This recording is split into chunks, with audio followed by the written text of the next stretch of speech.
And now that she's been introduced to confidence, she doesn't see that she is bordering on arrogance. When will she learn to come back to the middle? Oh, yeah, yeah. Oh. He is a young black man, grew up without his father, and now it falls into his hands to protect his mother. As if he doesn't, then who will? His older brother lives in fear of everything, especially trying to feel his shoes. Respectively, they go to extremes of masculine and feminine, chasing dreams, but they keep on falling, 'cause they don't know no balance. When will they learn to come back to the middle? You gotta take the good with the bad, you might hit the wall. Sometimes you fly, sometimes you will fall. There ain't no way to avoid the pain, but it's getting burned out. How you will learn to come back to the middle. Oh yeah, come back to the middle. Yeah, yeah, yeah. Come back to the middle.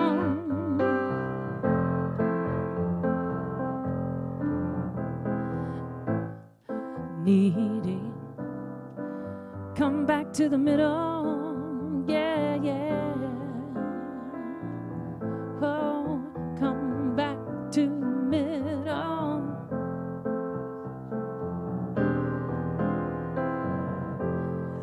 Needing to protect yourself, now that is just a part of life. If you let your fears keep you from flying, you will never reach your height. To get to the top, you must come back to the middle.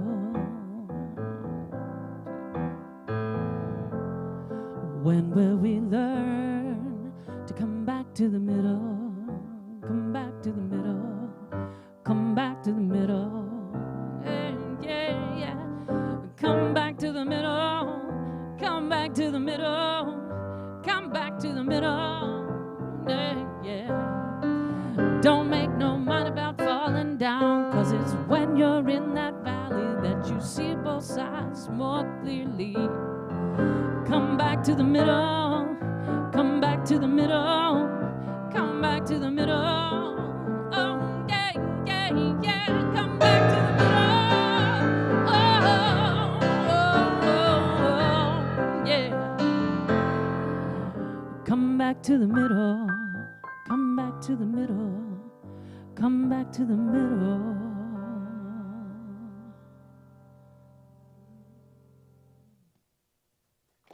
Beautiful.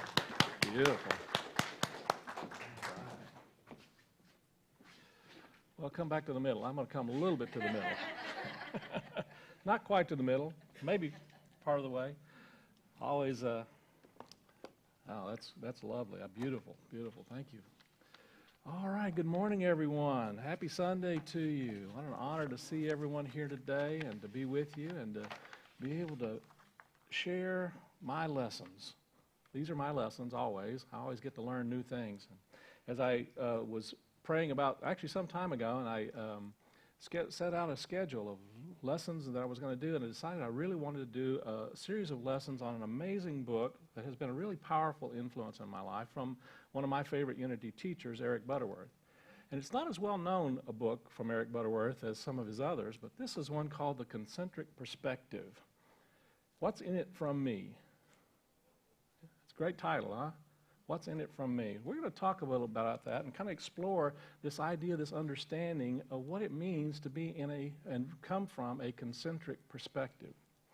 So as I'm preparing things, I always listen for different stories that come up, and I came across a story about an atheist and a little boy in his neighborhood, and one day they were talking about God and church and faith, and finally the old neighbor said to the little boy, "Son, I don't see how there could be a God in this world with all of the problems that we have and all of just the terrible things." He says, "I'll give you an apple if you can prove to me that God exists." The little boy just kind of grinned at him and said, "Well, sir, I believe in God, and I'll give you 2 apples if you can prove that God doesn't exist." It's true. How can you prove that God doesn't exist?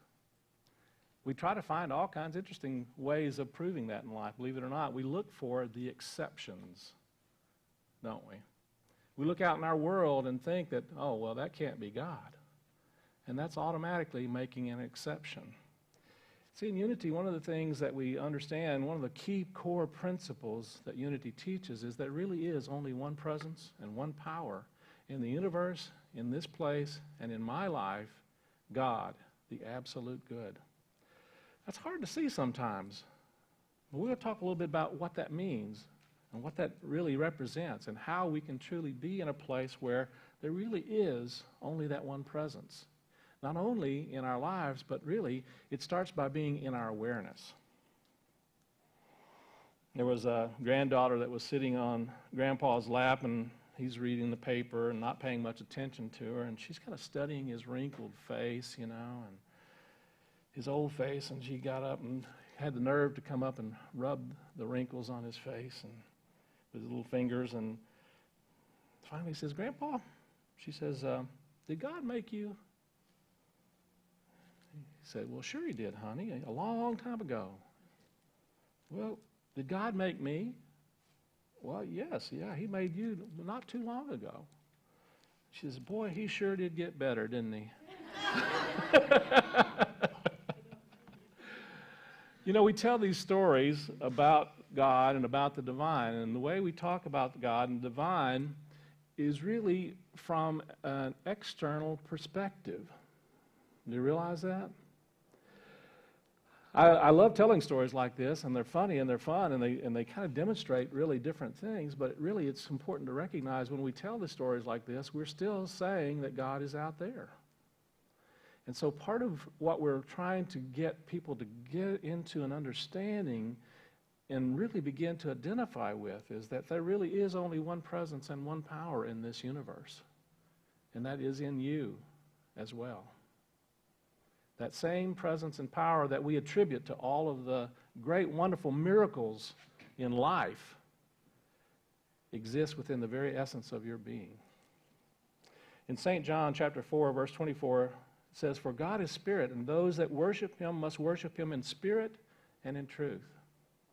In spirit and in truth. Sometimes it's really challenging to understand what it means to be in spirit. And that's because spirit is something beyond rational, logical, intellectual understanding. You realize that? In many ways, it's our trying to figure out spirit that gets in the way of spirit. It's the intellect oftentimes that blocks us from really truly experiencing the essence of who and what we are and our connection with that greater essence of life, of love, of being, of power, of presence. I came across a verse in Ezekiel, and he says, "My servant David will be king over them, and they will have one shepherd, and they will walk in my ordinances and keep my statutes and observe them. And they will live on the land that I give to Jacob, my servant, in which my fathers lived. And they will live on it, and their sons and their sons and sons forever. And David, my servant, will be their king forever. And I will make a covenant of peace with them. It will be an everlasting covenant with them. And I will place them and multiply them, and I will set my sanctuary in their midst forever."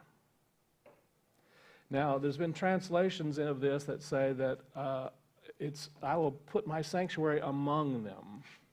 But I'm going to suggest to you that's a mistranslation. I will put my sanctuary in their midst. Now, you might say, well, he's talking about the tribe of Israel. But symbolically, metaphysically, you need to understand that you are the tribe of Israel. Whether you were born into that tribe physically or not, the idea, the understanding of Israel is that spiritual nature of who and what you and I come here to be and what we are all about. And so the tribe of Israel is really the spiritual awakening of each and every one of us. And the sanctuary is that place in which the divine resides. Well, guess what?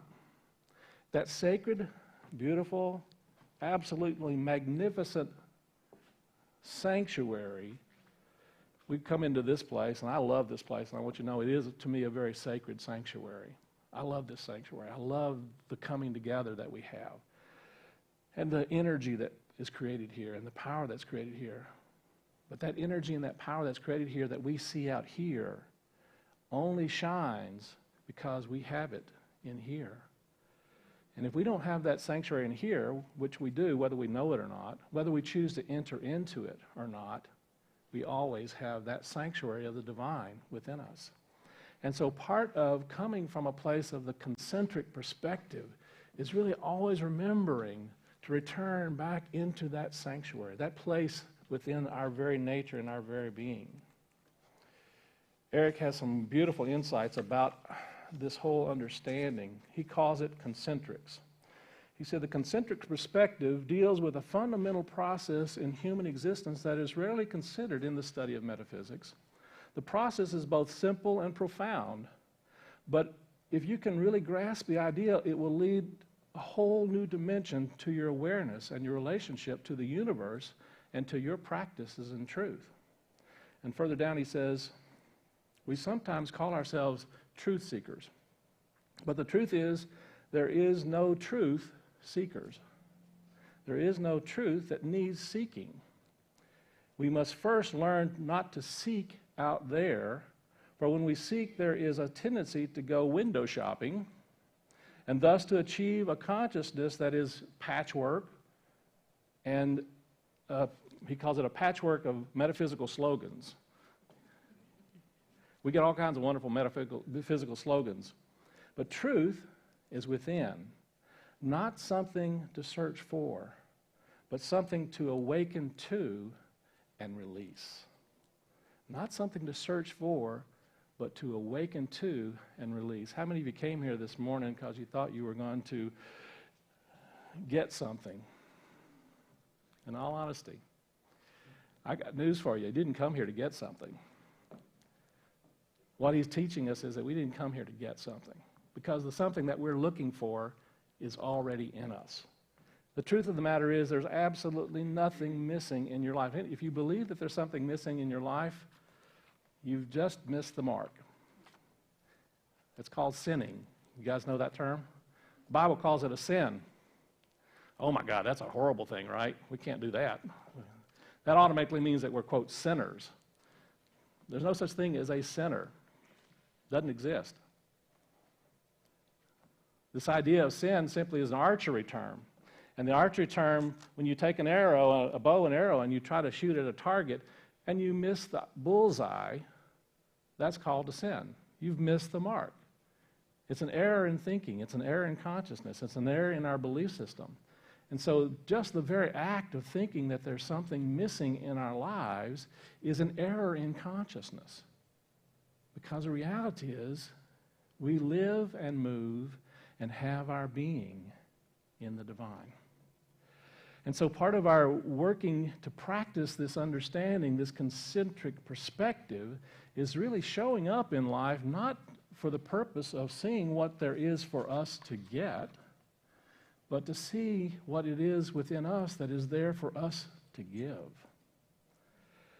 What am I being called upon in this circumstance, in this situation, with this person and with these people, or in this life, or in this country, or in this world?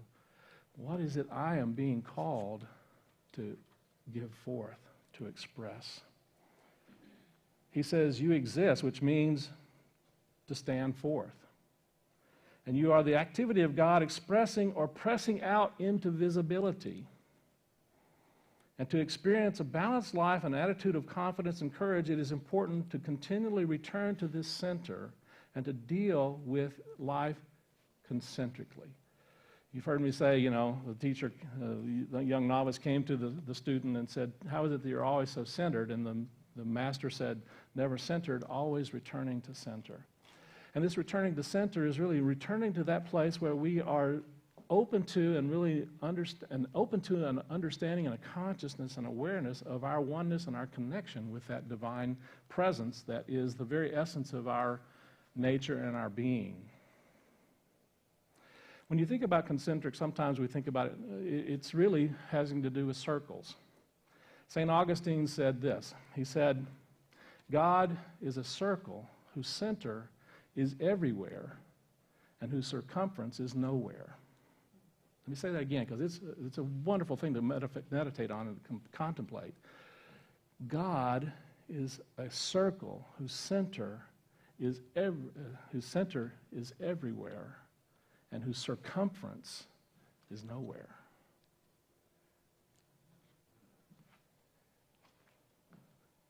Center is everywhere. That means that the center of the divine is in that chair that you're in right now.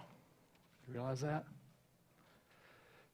And can you begin to look and see yourself and to see life from that perspective?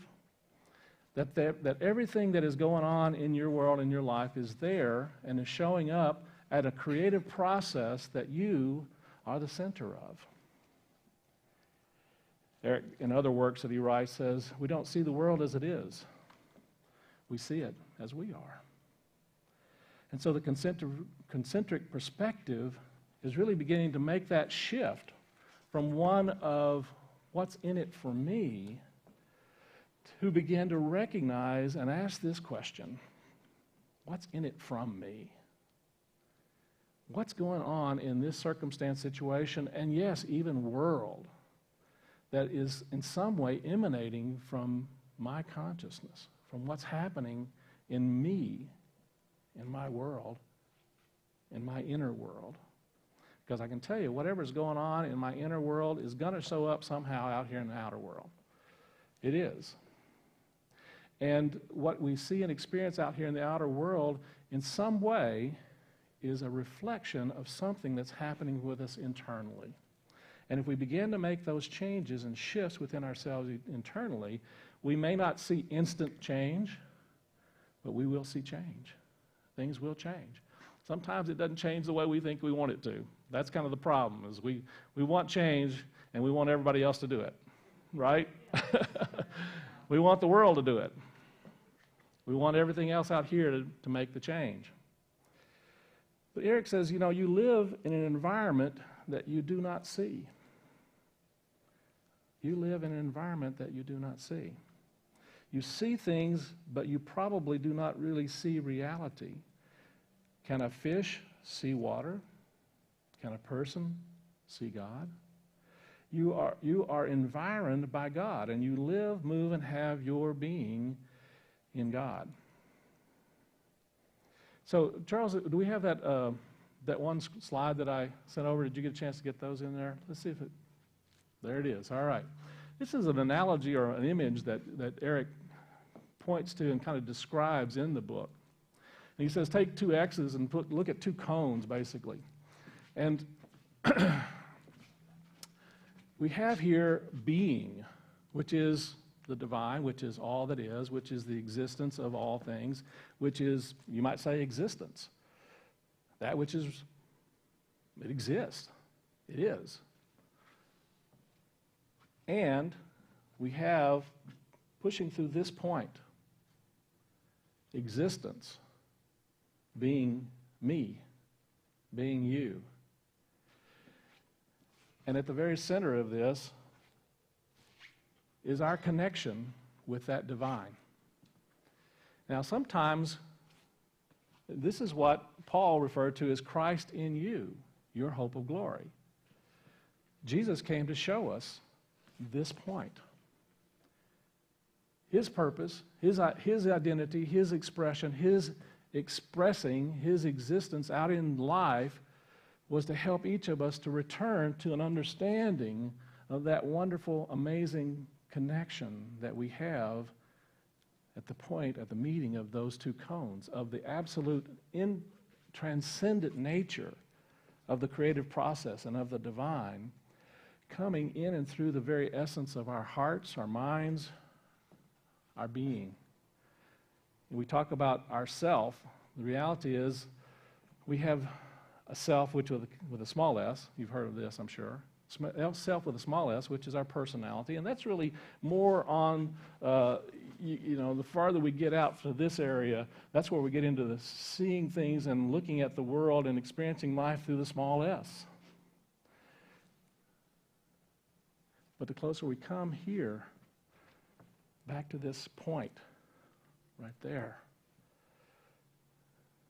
that's where we experience S, self, with the larger S.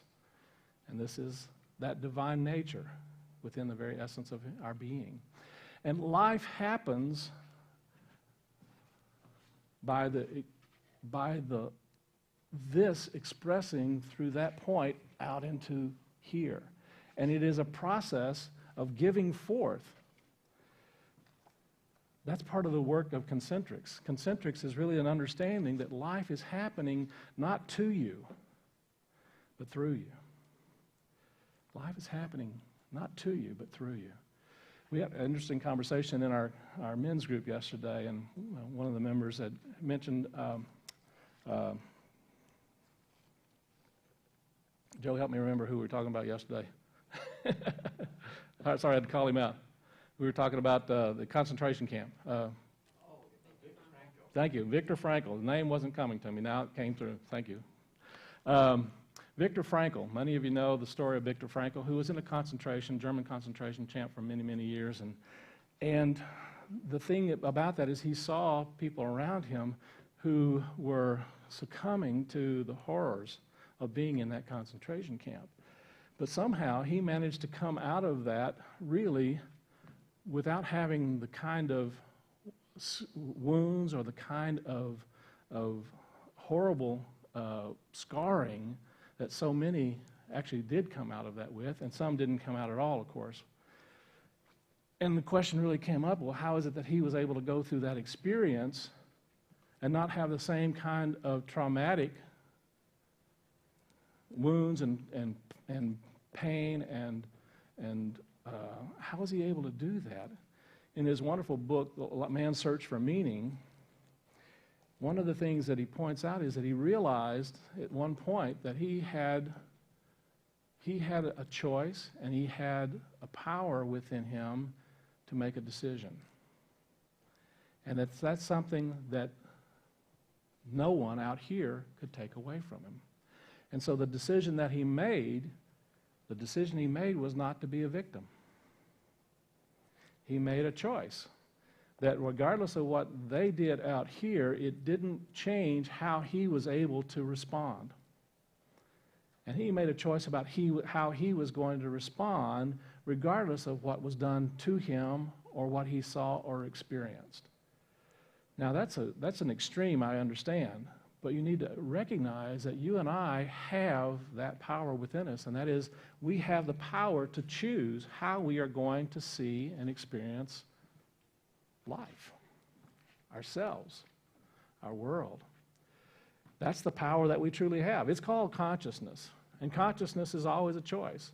And what we have consciousness of, we do bring more into our experiences in life, and what we have consciousness of, we express more of out into life.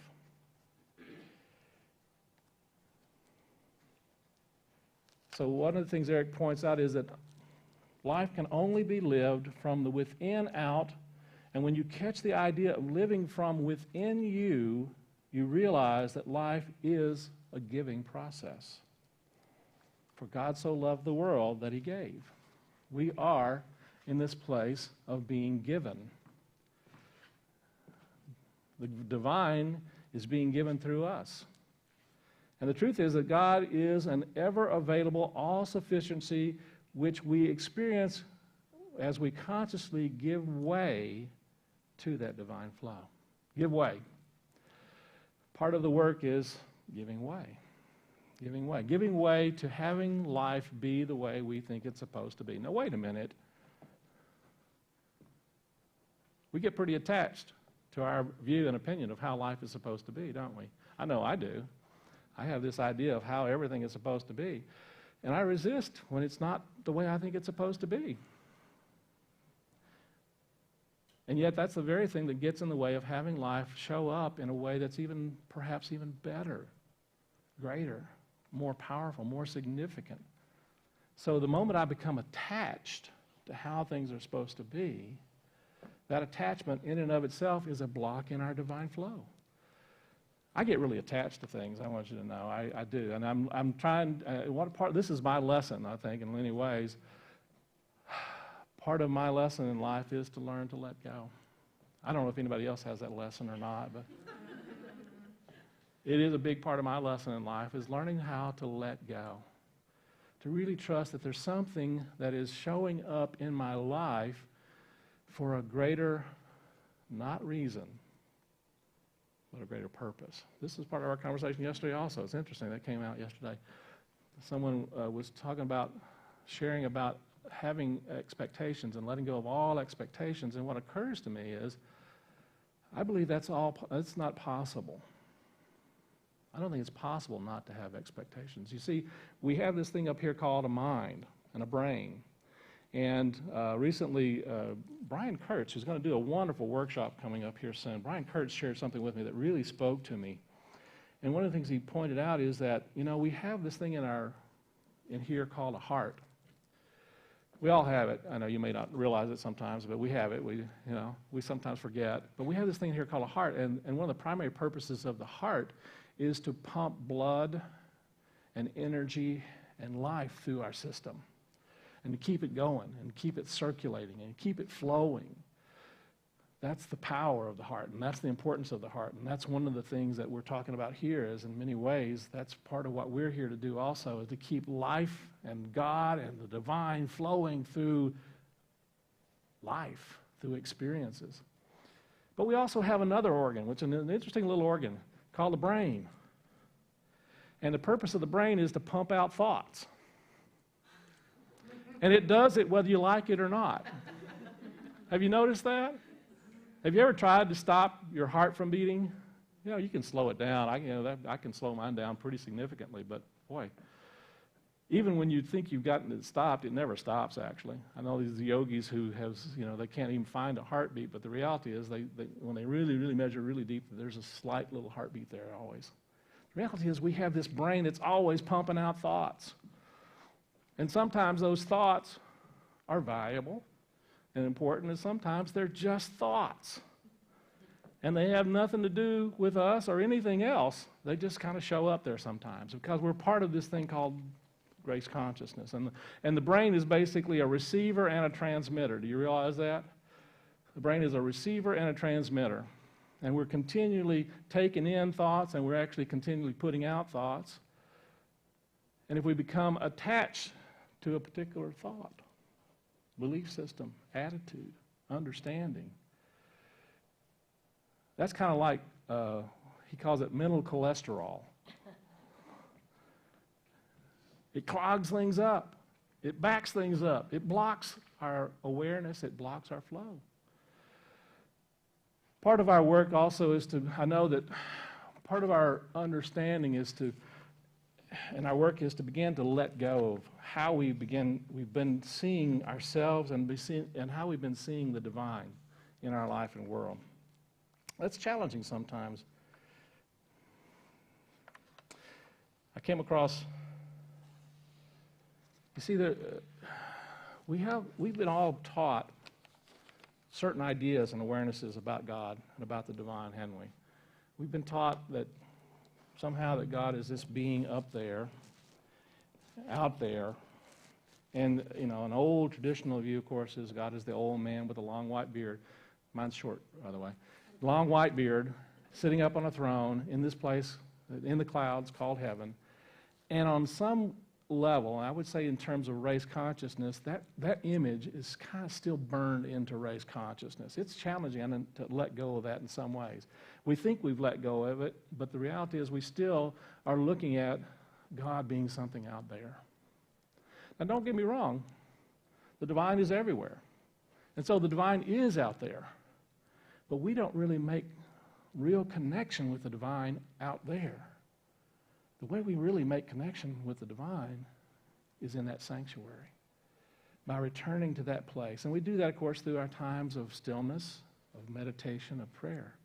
And then when we do that, there is an inpouring or an outpouring or a flow that comes through us of inspiration, of awareness, of understanding, of peace of mind, of all of these amazing divine qualities of spirit.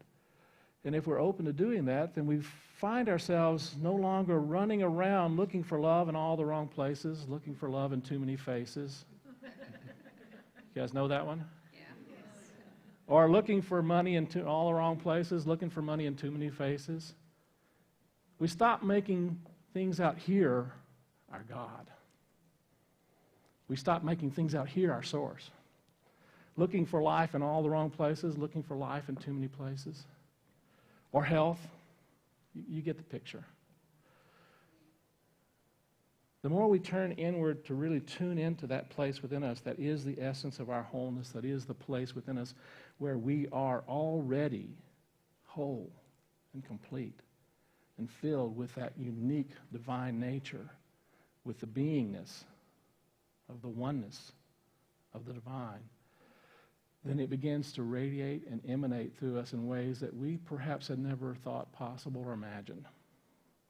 And then when you come from that place of looking at our experiences in life, looking at the possibilities in life, from a place of knowing that life is happening through me, instead of asking the question, what am I here to get in this circumstance or situation, in this conflict, in this political climate, what am I here to get? Begin to ask this question, what am I here to give? What is it that the universe, spirit, being, the divine, is trying to share through me? And if you ask that question, there's a little bubble of awareness that will begin to happen. And you begin to see, and little insights will begin to rise up. And if you look at it and kind of go, nah, not that. I'm not doing that. No way. You can bet that's the one. That's the one that's being expressed through you.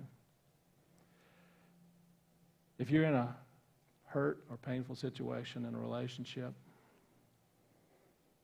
and you're asking the question, hey, what am I supposed to get out? What am I getting out of this? You're asking the wrong question. Believe me, I know I've asked that question a lot. Julie will attest to that. Probably others will too.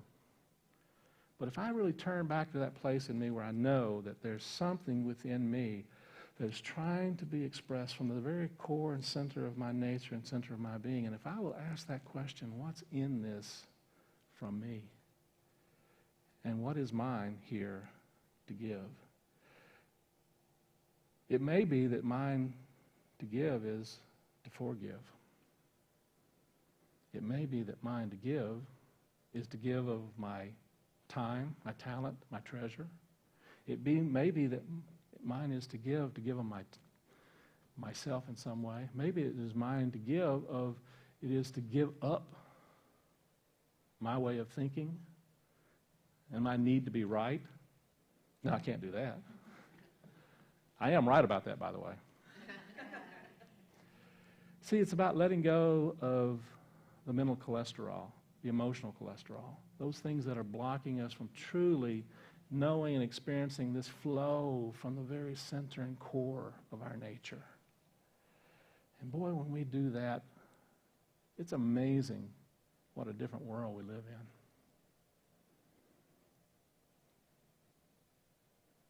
So what is yours to give? You know the circumstance I'm talking about. It popped up in your head when I was talking about this, right? We all got them. We all have places where we have blocked the flow in our life in some way. So ask yourself this wonderful question at the very heart of your nature and being. What's in this for me to give? And listen. And when you hear what that is, don't stop there. Take action. Take a step. Even if it's a small step, a baby step, an ant step. Take a step. And when you do, be ready for miracles. That's our lesson for today. Let's move into our meditation time.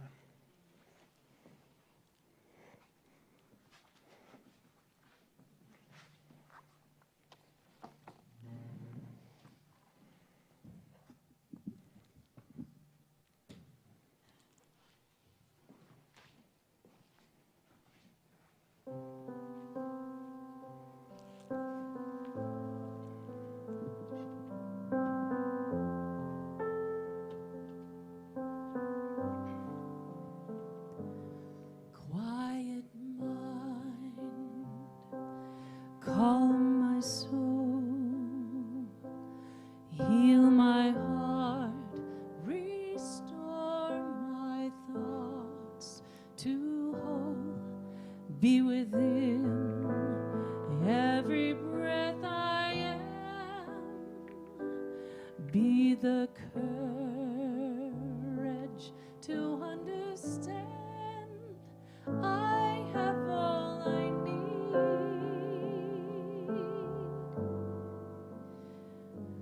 within me.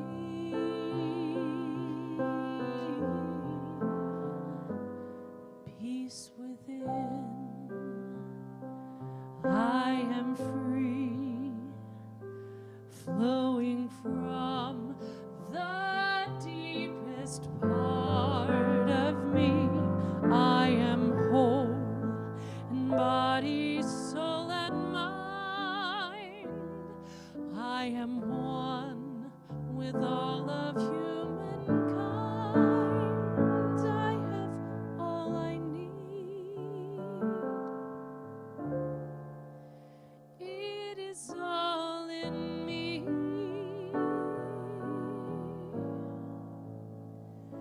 When I just be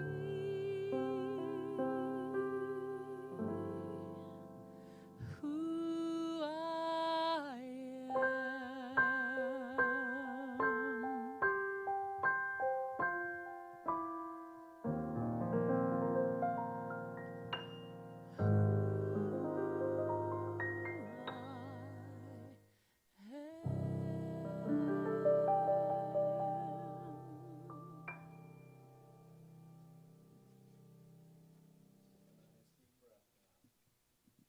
Breathing into that heart space and allowing the thoughts to just be there and just observe them.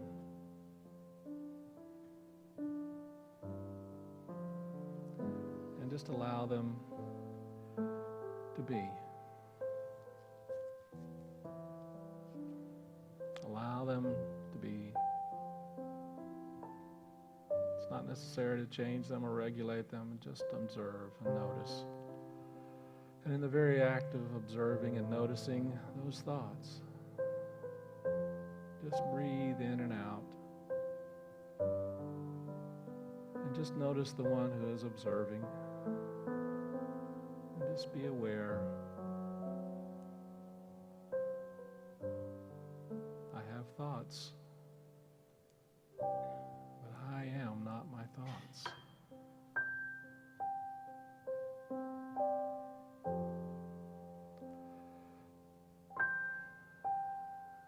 And just allow yourself to relax into the one who is noticing and observing the thoughts. And feel from that place. Feel the connection, the stillness, the silence.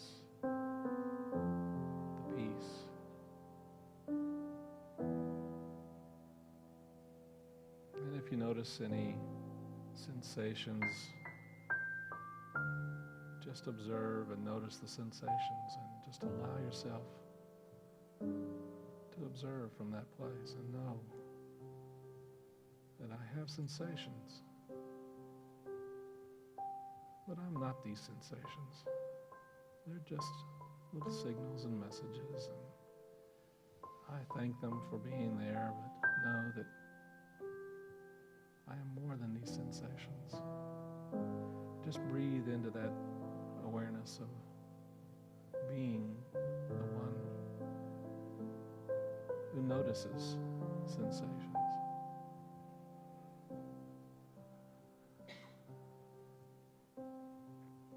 And if you notice any emotions, give thanks for those and just breathe into them and allow them to be, and just observe them.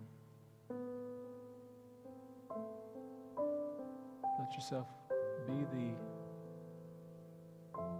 awareness of emotions.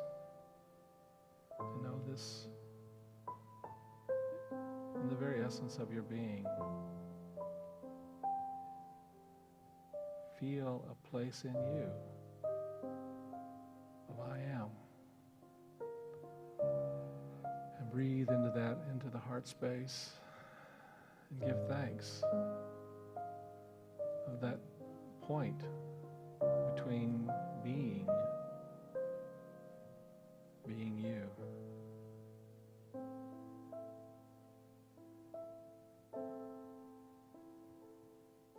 That point of God expressing as you, through you, being that creative energy and power that God is at the very point of your being. Breathing and relaxing and trusting and knowing and letting God, the divine, be God in you as the very essence of your nature, and expressing in and with and through that point. Listen for what is yours to express, to give, to share.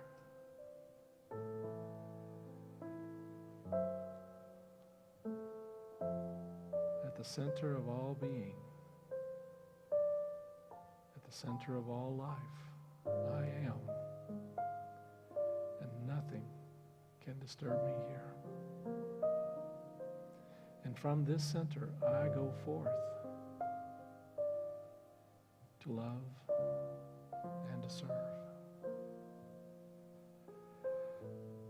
Breathe in that knowing and that blessing, and breathe it forth into whatever life situation you see show up. It's there for you to share and give. And it's already there in you to give. And give thanks for all that is needed is already present. And so it is. Thank you, thank you, thank you, Blessed Spirit.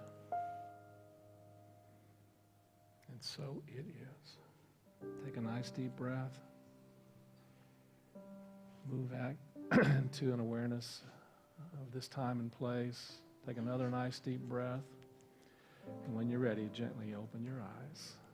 And be here and now in that connection. And so it is. Thank you, God.